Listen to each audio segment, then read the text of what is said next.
Este es el podcast La Sacó del Estadio con Kenny Garay y Dani Marulanda. Presenta Andrés Nieto Molina. Hola, ¿cómo están? Llegamos a un nuevo episodio de este podcast. Se llama La Sacó del Estadio. Hablamos de todos los deportes diariamente vía streaming y de las ligas americanas.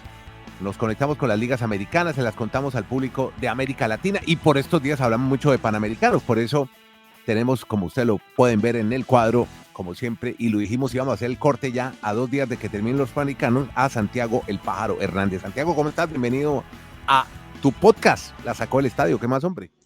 Yo, Andrés, ¿qué Dani? ¿Cómo están? Hoy reemplazando al señor Kenneth Garay. No me alcanzó a subir de peso, pero bueno, hoy estamos tratando de hacer lo posible de reemplazar al alemán. Sí, bueno, sí, está de viaje, se fue a narrar un partido, un tal Bayern Múnich contra un tal Borussia Dortmund, Bundesliga, y se va para Frankfurt a ver a los Miami Dolphins. También va a ser seguramente servicio especial. Dortmund en ese momento. Está en Dortmund ahora, ¿no? Va a decir que es camiseta como la del Bucaramanga. Está en el Museo del Fútbol. Bueno, viendo todas las glorias del fútbol alemán, los Müller, Box, Breiner, Beckenbauer, todos los grandes del fútbol alemán en un museo. Bueno, pero entonces empecemos hablando la semana 9, que comenzó justamente, como siempre, con el partido del Prime. Ayer hubo juego y empezamos semana 9 de la NFL. Dani Marulanda, hagamos un previo ahí veloz porque aprovechar a Santiago, que hay mucho que hablar de Panamericanos. ¿Qué hay para contar de NFL? ¿Qué es lo más trascendente, lo más importante? Pues rapidito, Andrés, porque como tenemos mucho tema con Panamericanos y aprovechar toda la sapiencia de Santiago en esos temas. A ver, del juego de los Steelers y los Titans, que fue con el que arrancó esta semana 9, yo no sé cómo diablos, como dicen los chicos ahora, cómo gana Pittsburgh tantos partidos. Los 8 juegos que ha tenido esta temporada, en todos ha sido perdedor en el tema de yardas por tierra y yardas aéreas. Sin embargo, gana los partidos. Tiene récord ganador de 5-3. Es un equipo que es muy agresivo en defensa, sí, que juega muy bien equipos especiales, entonces aprovecha limitaciones de los contrarios para las debilidades de los contrarios, el sacar esa fortaleza y poder ganar los partidos. Se lo pongo en términos de fútbol. Ustedes se acuerdan del Atlético de Madrid que mucha gente odiaba, que es que el Cholo Simeone parqueaba un bus, que no sé qué, que la Champions League, como llegaron a una final así.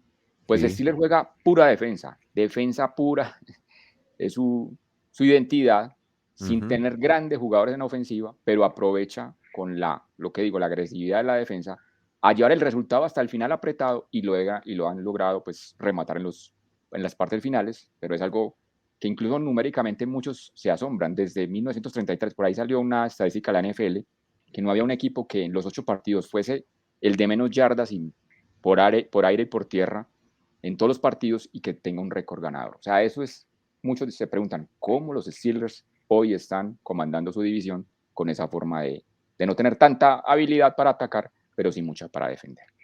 Hay que seguirle la pista entonces a este equipo de Pittsburgh. Bueno, venga, y una rápida de béisbol, le tengo ya el rating de la Serie Mundial. Fue la Serie Mundial menos vista en la historia, Se informó que fueron 9.11 millones de espectadores. Usted dice que hay 300 millones en los Estados Unidos. 9.11 millones, menos que los 9.79 de 2020, que fue Dodgers contra los Rays de Tampa. Y además, un descenso del 23% respecto de la del año pasado, donde la vieron 11.78 millones de espectadores, Astros de Houston contra los Phillies de Filadelfia. Y obviamente, pues, siempre sale la razón que hemos dado acá. Son equipos que no tienen mucha trascendencia a nivel nacional. Son equipos más enfocados en sus territorios, 2 equipos que no tienen mucho seguimiento y también acuden a la expansión de los playoffs. Implicó que llegaran a este clásico otoño, como usted lo ha dicho, 2 equipos que tuvieron la 7ª y 11ª mejor campaña. Así que eran 2 equipos muy regulares que llegaron a la Serie Mundial y uno de ellos se coronó, los Rangers de Texas. Y ahora sí, pues aprovechemos a Santiago con esto que es de Panamericanos. América de pie. Santiago, el mundo vino a ver. Santiago, la fiesta que nos juntamos, el alma dejamos, son los Panamericanos. Y para Panamericanos. Bueno, Santiago, entonces ya nos quedan 2 días. Este podcast se va a poder consumir el fin de semana de clausura, donde aún quedan unos deportes Sobre todo estamos en Colombia muy a la expectativa de lo que pase con el patinaje, a ver si se logra alcanzar a Cuba, que Colombia bajó al 6º lugar con Cuba. Cuba fue superiorísimo en atletismo, pero en líneas generales, ¿cómo has visto los Panamericanos? ¿Qué balance podemos hacer de lo que va hasta ahora con una actuación descollante de los Estados Unidos, doblando a Brasil y a México, que son las siguientes 2 potencias en América? Pues yo creo que está bajo lo esperado. Estados Unidos, uno no puede quedarse con que Estados Unidos no tiene el equipo principal en atletismo o en natación, porque sí tiene el equipo principal en muchos deportes. Sí. Y deportes que dan muchas medallas. Por ejemplo, hemos visto finales netamente estadounidenses en esgrima, en squash, en tiro deportivo, en tiro con arco que está este fin de semana. Vemos los equipos principales y la medalla del tiro deportivo, del trap, del skit o de la pistola de 10 metros es la misma, vale lo mismo en el medallero que la de 100 metros planos. Entonces creo que Estados Unidos, con toda esa masa que tiene de estar en todos los deportes, después de no tener en los deportes principales el equipo A, tener un equipo B, pues sigue ganando y demuestra que es la potencia de América como tal. Sí. Ahora, una inquietud sobre eso. Está basado, y lo comentamos con Dani antes de grabar, en el desarrollo del deporte colegial. Definitivamente las universidades han sido muy importantes en este desarrollo, en esta superproducción de deportistas. Pues un ejemplo, la gimnasta colombiana que clasificó a los Juegos Olímpicos, siendo 7ª, es un producto del esfuerzo o del todo el circuito universitario estadounidense.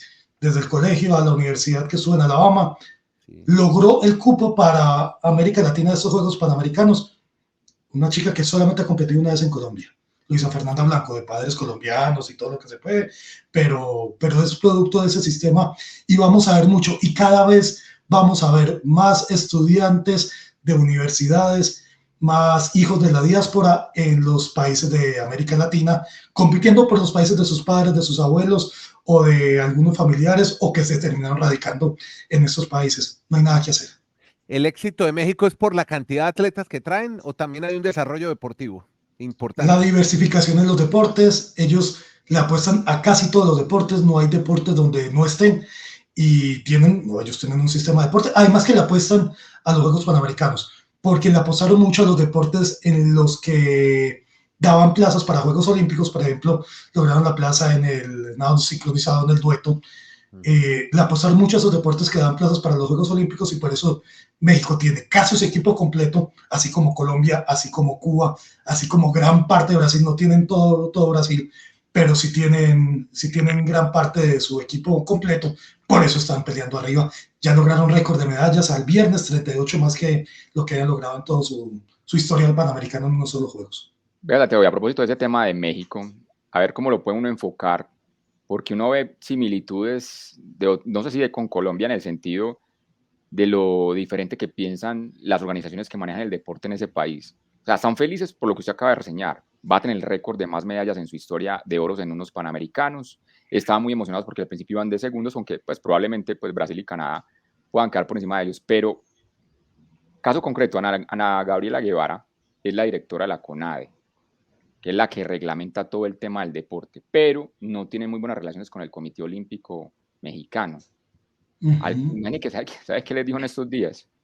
Que en vez de darle la premiación que le habían prometido a todos estos deportistas, que toda esa plata la habían de donar para los damnificados de Acapulco. Eso no cayó para nada bien en el mundo del deporte. Pero lo que yo no entiendo es por qué hay tantas diferencias entre los directivos y los deportistas están dando buenos resultados en ese momento. Usted nos dijo algo claro en la anterior invitación, que en Colombia eran más deportistas que un sistema de deporte.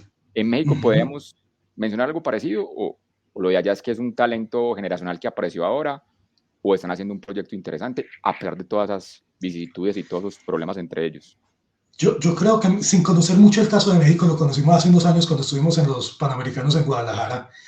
Hay algo, y es, México tiene una inyección que no tiene Colombia, que es el capital privado. Hay mucho más patrocinio privado al deporte. Y eso se ve reflejado en, por ejemplo, la entrenadora del equipo de baloncesto femenino, pese a que el equipo no es top, la entrenadora sí. Es una mujer, no recuerdo el nombre, estadounidense, que fue top del draft en 1997, no me acuerdo el nombre en este momento. El entrenador de voleibol masculino es Nicola Negro, es un italiano que estuvo en 8.000 equipos. Ellos invierten mucho, ellos invierten, saben del capital humano y saben cómo pueden llevarlo a un mejor nivel. Tienen deportes en los que son muy fuertes, el tiro con arco, el triatlón, en canotaje son muy fuertes, tienen en los clavados, sabemos, pero no desde ahora, sino desde los 60, son la potencia en América para este deporte. Saben explotar muy bien lo bien que hacen y tratan de abarcar todo el ciclo y todos los deportes del ciclo olímpico de buena manera. Ahora, sí, tienen ese gran problema de CONADE versus Comité Olímpico, sí tienen problema de muchas peleas entre los deportistas, pero yo creo que tener esa amplia base de deportistas hace que tengan amplia base de medallas en todos los eventos del ciclo olímpico. Yo creo que el capital privado, y que también son muchísima gente, claro. Sí, el doble de la población. México tiene, el doble de la población de Colombia, más del doble. Solamente Ciudad de México tiene mucho. Creo que les ayuda mucho a los mexicanos a estar adelante, además de una tradición deportiva y una cercanía con Estados Unidos que en ciertos deportes está siendo importantísima por la cantidad de mexicanos que viven en México, que viven en Estados Unidos o que viven de padres estadounidenses. Ese modelo deportivo creo que se está replicando mucho acá en Chile, porque sobre todo en los deportes de conjunto están trayendo técnicos de afuera, entrenadores de afuera. Está pasando con el voleibol, con el baloncesto. Entonces, todos tenemos técnicos de y hay afuera. inversión también, hay dinero, pero hay que invertirlo bien, con buen entrenamiento, buena capacitación, buena preparación. El caso del rugby, por ejemplo, que llegaron ahora a un mundial, que tienen un entrenador uruguayo de los mejores. Poco, como decía un cronista aquí, Daniel Matamala, que es muy bueno, que habla de política, pero dijo, se trajeron muchos bielcitas para el deporte en general. Bielcitas. Pues, acá hubo un par de escuelas. En los 90 se trabajó mucho cubano. Y se trabajó cubano en Colombia, hablo, para Colombia, las pesas. Claro. Bueno, el popular gancho en las pesas, ¿no? Que eso fue gancho búlgaro, pero hoy todavía hay. Y creo que es el camino. Tener entrenadores extranjeros es el camino en todos los deportes. Ahora, ¿qué haces con ese entrenador extranjero? ¿Qué proceso le armas? ¿Cómo haces para compaginar a deportistas que viven afuera con tu entrenador extranjero? Todo eso que hace parte de la idiosincrasia de cada país, de cómo mantengo contento al deportista, cómo lo mantengo compitiendo, cómo lo llevo, cómo lo entreno. Eso es lo que hace las pequeñas diferencias entre unos países y otros. Creo que México nos lleva, Chile nos puede llevar ventaja en esa estructura, no en la calidad de nuestros deportistas. Yo creo que la calidad de nuestros deportistas de Colombia es mejor que la de Chile, pero en ese proceso ayuda mucho. Bueno, es que Chile, aquí hay menos gente, aquí son 18 millones. Claro, clarísimo. No, y la mezcla racial hace que en Colombia tengamos un tipo de deportista distinto que no tiene Chile. Claro.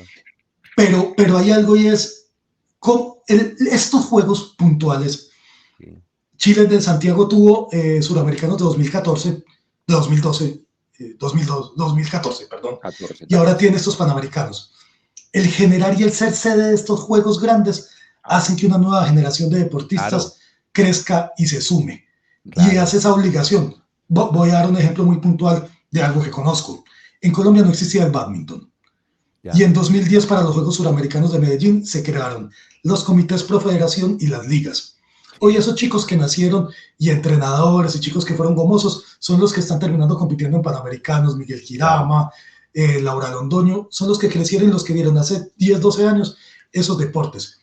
Eso obliga a ser sede de unos juegos grandes como los Panamericanos. Claro. Eso obliga a generar más deporte, a generar más escenarios, a generar un sistema deportivo y tratar de no dejar unos juegos como simplemente, quiero ser una sede, hago 3 escenarios y no hago ciclo de deporte. No, Chile lo hace muy bien. Chile lo ha hecho muy bien, México lo ha hecho históricamente, Dominicana lo ha hecho muy bien.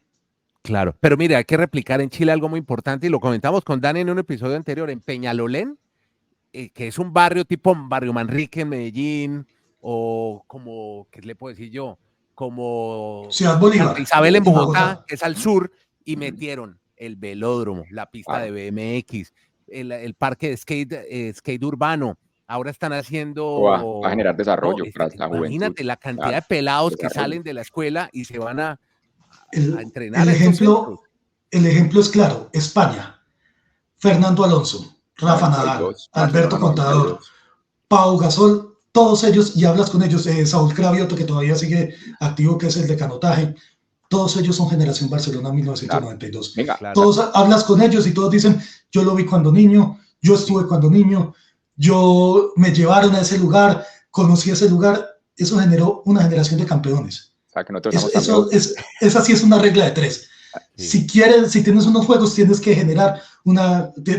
crear una generación de campeones. Santiago, que nosotros estamos tan viejos como todos los deportistas estrellas hoy de la élite de España. Usted de Barcelona 92 también, Marulanda. Lo quiero enfocar a eso, Andrés y Santiago. Ajá. Para el tema de Colombia y Cuba.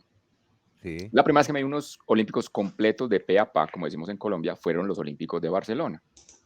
En esa época, yo escuchaba a los medios y me vendían la idea que el sistema deportivo de Cuba era una potencia mundial. Y uno va a ver la tabla de posiciones de Barcelona 92 y sí, quedaron en el 5º lugar.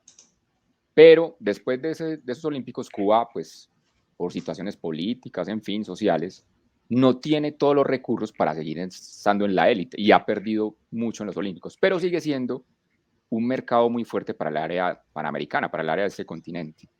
Quiero llegar a Colombia, ¿cómo se va a acercar algún día? Porque Colombia, la mejor ubicación fue un 5º lugar en Toronto. Esta vez está peleando llegar otra vez al 5º lugar, pero ¿por qué Colombia, teniendo más diversidad de deportistas, teniendo más respaldo de patrocinadores, más gente, por qué todavía no se puede superar a Cuba? ¿Cuál es Hay escuela y yo voy a un ejemplo, y los 3 que somos nacidos en Colombia, ¿ustedes recuerdan en algún momento que se acercaran a su salón de clase de educación física y les hicieran un examen de reflejos, de altura, de flexibilidad, como para decir, venga Andrés, usted por sus reflejos puede ser bueno en esgrima, o Dani, usted por su saltabilidad puede ser bueno, qué sé yo, en voleibol, o Santiago, usted por ser un gordo puede ser un tipo que no pueda rendir en bala? Santiago, nunca. Santiago, mi profe de educación física era un gordito que vaya a darle 12 vueltas a la cancha, yo no hay que test de Cooper y después deporte libre. No, exacto, te daban un balón de baloncesto y uno de fútbol y ahí divididas en equipos. Y si no le gustaba ninguno de los dos, se podía quedar sentado al lado de una jardinera y solamente con hacer el test de Cooper pasaba a educación física. Eso es lo que tiene Cuba, o lo distinto que tiene Cuba. Una detección de talento temprano. Claro. Mire, tengo este símil con el levantamiento de pesas en Colombia. Uh-huh. Los levantadores de pesas en Colombia, ninguno sueña con ser levantador de pesas. Ninguno sueña con ser altero, pero encuentran en el levantamiento de pesas una manera de salir de su condición socioeconómica. Bien. En Cuba pasa lo mismo. En Cuba pasa lo mismo y pasa con todos los deportes. Si usted ve las medallas que tiene Cuba a viernes mediodía, todas son en deportes olímpicos. Claro. Todas son en deportes olímpicos. Claro. Atletismo, boxeo, canotaje, judo, remo, pesas, tenis de mesa, lucha, porque sabe que hasta allá llegan. Y es lo que le apuntan, porque le apuntan a llegar a los Juegos Olímpicos y es la manera de mostrarse ante el mundo en unos Juegos Olímpicos. Entonces Cuba tiene una escuela que va desde el colegio directamente y una detección de talento muy temprana que hace que haya una base de deportistas que de pronto ya a nivel mundial no está tan fuerte porque ya necesitan el fútbol extranjero, que los voleibolistas no se vayan para Polonia y para Italia, que los basquetbolistas no se queden en España, los atletas no se queden en España, que de pronto no ven en el circuito mundial los mismos resultados, pero para América Latina sirve y no sirve tanto, por decirlo de alguna manera, porque ya no pelean arriba, ya pelean el 4º, el 5º puesto, el 6º. Sí, la falta de apoyo va a jugar en contra de Cuba, pero esa detección de talento temprana hace que todavía sean un talento bastante poderoso en la región. Bueno, metámonos ya en Colombia y la actuación, porque hace una semana yo he estado compartiendo mucho tiempo con Sebastián Heredia, que cubre para Panam Sports Channel, y he hablado mucho con él, y él hace una semana me decía, creo que no llegamos a las 50, llegamos a las 50 medallas, hombre, pero y creo que vamos a pasar de ahí. El tema es, ¿cómo la pinta esta actuación de Colombia? Y a mí me gustaría que arrancáramos primero por lo malo y luego por lo bueno. Y empecemos por lo malo porque yo sí quedé con muchas dudas del atletismo, sobre todo en el tema de la velocidad. Y le decía a Dani, hombre, ¿cómo es que esta pelado Longa o la chica Lecona, cómo se desconcentran y hacen unas salidas en falso y no pueden disputar las finales? O el mismo caso de Anthony Zambrano, que usted lo explicó en @Santiago Pájaro. Hombre, ha pasado por una cantidad de problemas físicos, mentales, sociales, disputas. Empecemos por ahí, por lo malo, porque esperábamos un poquitico más de atletismo, aparte de lo exitoso en salto largo. Yo creo que estuvimos mal acostumbrados con Anthony Zambrano y con Caterina Ibargüen.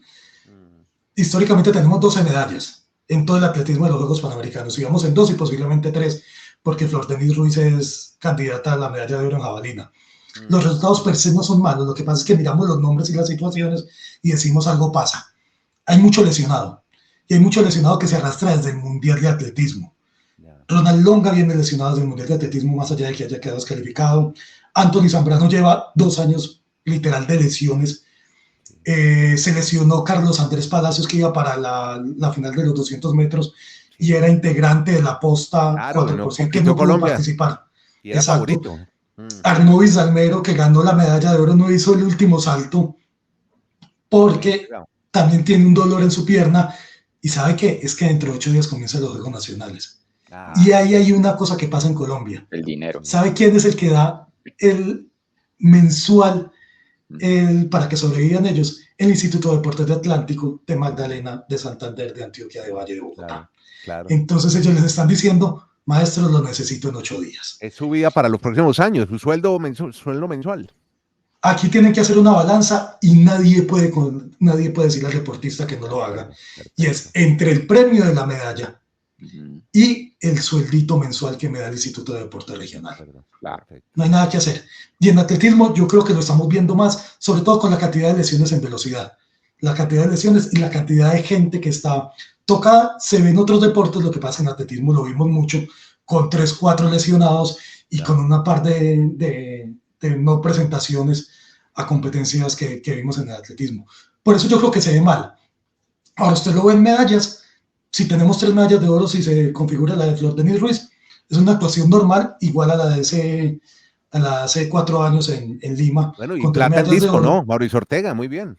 Que se reencauchó, no, revivió, porque era alguien que no había tenido un muy buen ciclo olímpico y ahora volvió con el lanzamiento de disco, una medalla que pudo haber sido de oro, porque el chileno se montó donde no estaba y a Mauricio le faltó un poquito de lo que siempre ha dado. Ese es el atletismo. Lo que pasa es que no estuvo Eider Arévalo, Sandra Lorena Arenas, que apenas va a competir la próxima semana, mañana, apenas va a hacer el relevo. ¿Está lesionada Sandra? ¿También? Ha estado lesionada durante todo el año, pero va a competir solamente en el relevo, que es una nueva modalidad de la marcha, que van a ser 42 kilómetros, hombre-mujer, se van entregando cada 10 kilómetros el relevo y así van a tratar de competir. Y las marcas no ayudaron. Primero, las 2 que teníamos con muchas esperanzas de hacer la marca, que eran Anthony Zambrano y Evelis Aguilar, les tocó en la noche más fría de todas en los Juegos Panamericanos, entonces no lograron buenas marcas, nadie logró buenas marcas. Ayer hubo mejores tiempos, y ayer vimos, por ejemplo, las marcas nacionales de Argentina y de Chile en los relevos, y lo que hizo Martina Vil en los 400 metros. Qué interesante que tocas ese tema, porque también en @Santiago Pájaro estuviste planteando el tema de la posibilidad de traer a Martina, ¿no? Martina es más chilena que colombiano, lo que pasa es que... Mira, y si Martín, el himno de Chile, ya está muy, ya ha hecho raíces en este país, o sea, eso no hay nada no, que hacer. y es hija de 2 símbolos. Es como si nos quitaran a Mariana Pajón porque se casó con un francés. Dos genes no, ahí, no hay cómo. Yo tengo un último interrogante para Andrés con lo de Colombia que estamos enfocando. De pronto son muchas medallas de plata. Faltó, no sé, una pizca de para que... Hay momentos. O sea, son muy destacables, pero es que lo que cambia la diferencia en un tablero son los oros. Claro. Sí. Hay momentos, hay medallas de plata distintas. Uno siente que la de Jason López, Goku, en el levantamiento de pesas, cuando perdió con Keidomar Vallenilla en las pesas, fue una medalla regalada, porque llevaba 5 kilos de ventaja en el arranque, porque se planteó mal el envión, entonces terminó siendo medalla de plata. Claro. Ahora uno ve la de triatlón de María Carolina Velázquez, una chica de Marinilla, Antioquia, que nunca habíamos logrado una medalla en Panamericanos. Hace su primer ciclo y queda con la medalla de plata. Son distintas medallas de plata. Todo hay que verlo en un contexto. Claro. A mí, por ejemplo, toda medalla de oro vale, pero las medallas de ciclo olímpico que terminan en Juegos Olímpicos para mí tienen un valor especial y tienen un significado especial. Colombia puede llegar a las mismas 27 medallas de Lima y de Toronto, pero lo va a hacer soportado en el patinaje, y el patinaje no es olímpico. Entonces uno tiene que empezar a escudriñar medalla a medalla cómo vemos respecto a París 2024. Ojo, no quiere decir que la medalla de patinaje no sea valiosa, siempre es valiosa, siempre son valiosas, pero haces un análisis enfocado a 2024, entonces tienes que bajarte de las 27 medallas y de lo que lograste en Panamericanos y empezar a ver caso por caso. Y creo que eso pasa en todos los deportes y con todos los deportistas. Lo comentamos también en redes sociales para ir a deportes de conjunto. Muy bien lo del baloncesto, el 3x3, ni hablar del 5x5. Qué actuación memorable, diría yo. Voleibol mandó un equipo muy juvenil en femenino, demasiado peladitas, muy cruditas todas. Pero en masculino ya está en semifinales. Entonces ya se está saltando ya esa barrera de no poder en deportes de conjunto para Colombia. Es difícil para Colombia. Cada caso es especial. El baloncesto 5x5 tiene la oportunidad, tiene un clasificatorio en Medellín en la primera semana de noviembre, la próxima semana, y ahí va a ver cómo está. Ese equipo no le da para Olímpicos, por lo que hemos visto en la America's Cup, pero le da para pelear. Le da para pelear y para pasar. Perdón, interrumpo, ¿cuántos clasifican en ese clasificatorio? Para la redundancia en Medellín. Creo que 2 de los 4. 2 de los 4. Si no estoy mal, tengo que revisar bien. En el 3x3 hay más posibilidad, porque todos los clasificatorios van a ser en 2024 y hay una reglamentación de universalidad para un torneo final donde se les va a dar espacio a los equipos que no han clasificado en 5x5 en los últimos juegos. Entonces, si Colombia no pasa en 5x5, en 3x3 puede tener una oportunidad. Es un deporte muy nuevo. No, y este proceso, Dani, es la primera vez que Colombia juega en 3x3 en un ciclo olímpico. No lo hizo en el ciclo olímpico pasado. Quedaron campeonas en los Panamericanos Junior de Cali y ese mismo equipo, 3 de las 4, son las que están compitiendo por Colombia en todo este ciclo que ya sería un buen ejercicio futuro. ¿Cuántos de los Panamericanos Juniors que estuvieron en Cali van a terminar representando a Colombia en todo lo que viene del ciclo olímpico? Yo creería que el gran porcentaje. Lo importante es traer un evento para Colombia, para cualquier país que usted ahorita nos comentó. Yo lo he hecho con los Juegos Olímpicos Juveniles, de la juventud que se llaman. A ver, y en los Olímpicos digo, mire, tantos estuvieron en Nankín, tantos estuvieron en Buenos Aires, tantos, lastimosamente ahora no hubo por la pandemia, se cancelaron los de Dakar en Senegal, pero hay que hacer ese proceso y no hay que abandonarlos. Ahora, sabemos que hay deportistas que tienen su explosión después de los 20, de los 22 años, de los 23. Hoy está muy cerca de conseguir el cupo olímpico una chica de vela. La tiene un poco complicada, pero puede lograrlo. Una chica de 35 años, que no había estado en ciclo olímpico. Cada caso es distinto. Claro. Bueno, y ya para cerrar, porque me parece muy importante, ¿cómo ve los próximos Juegos Panamericanos en Barranquilla, Santiago? ¿Qué está viendo usted? Porque aquí hemos tenido una serie de debates con Dani Marulanda. Yo pienso que no, que estamos muy crudos todavía en infraestructura. Dani dice que eso se pueden hacer, si se hicieron centroamericanos, podemos hacer panamericanos. ¿Cómo ve el futuro de la realización de unos Juegos Panamericanos en Colombia? Ninguna ciudad está lista para hacer unos Panamericanos. No lo estuvo Santiago. De nuestro continente. En América Latina. Más allá de que haya hecho unos Juegos grandes hace poco, grandes. Y estoy hablando de grandes olímpicos de la juventud, olímpicos que solamente Río los ha hecho y Ciudad de México, o panamericanos recientes. Pero ninguna, ni siquiera Toronto estaba lista en 2015, Lima tampoco y Santiago tampoco, pese a haber hecho unos suramericanos 10 años antes, 9 años antes. Sí. Ninguna ciudad está lista. Ahora, Barranquilla tiene un plante, por decirlo de alguna manera, una base, que fueron los escenarios que hizo para los centroamericanos y el Caribe de 2018. Tiene que mejorar mucho, porque no es lo mismo unos centroamericanos que unos panamericanos, sobre todo en lo que exige la Panama Sports, que el ente organizador. No tanto los escenarios, porque en los escenarios puedes moverte, construir un escenario, adaptar otro. Tiene 3 estadios de fútbol Barranquilla, entonces los puede hacer, puede adaptar muchos deportes en esos estadios, tiene coliseos en sus universidades, tiene un complejo acuático nuevo, le faltaría un velódromo, clarísimo que le faltaría un velódromo, pero en los escenarios deportivos podría adaptarse un poco mejor. Ahora, infraestructura hotelera, de transporte y en las vías es lo más complicado. Ahora, sabemos el transporte. A mí me preocupa mucho el transporte, la movilidad de los atletas. Vamos a ver qué pasa. Mototaxi, señores. Dice Dani que mototaxi. ¿Y por qué? El mototaxi se mueve. Es que no se van a quedar viviendo, son solo 15 días. No se van a quedar viviendo en la costa Caribe y en su puerto. Lo van a disfrutar. Bueno, hay que ver aquí en Santiago los atletas en el metro felices, todos, además. Sí. No, acá en Medellín montan el Metrocable, que son esos teleféricos para llevarlos a la villa. Ahora, hay que decir la verdad, esta candidatura es de los Char. Jaime Pumarejo, Alex Char, que ahora se lo está directo. Dice usted, con eso. Hay un músculo económico y hay una sinergia con la empresa privada y empresa constructora muy grande con los Char. Y eso lo sabemos, Barranquilla ha crecido de cuenta de ese grupo político, por eso ha manejado la alcaldía de Barranquilla en los últimos años. Entonces sabemos que ellos tienen con qué hacerlo. ellos tienen y saben, y en esa alianza público-privada van a tener con qué hacerlo, y Alex Char va a ser el alcalde para ese tiempo, para ese momento. Entonces lo va a terminar entregando, y ese va a ser su cierre, por decirlo de alguna manera, de alcaldía. Va a tener cómo hacerlo. Ahora, Santiago, yo lo único que le digo, siempre lo he dicho, los juegos se preparan 8 años antes, no 4. Sí, no, a mí lo que me preocupa es como ahora pasa en el partido último de clasificatoria. Usted llega con su boleta numerada y no le respetan ese puesto, y tiéndate por allá. Eso es lo que a mí me preocupa. No, pero no creas, Andrés. Se ha cambiado un poco la cultura en ciertos lugares en Colombia. Las nuevas generaciones respetan un poco más que haya garnatadas y trompadas. Por un puesto puede ocurrir.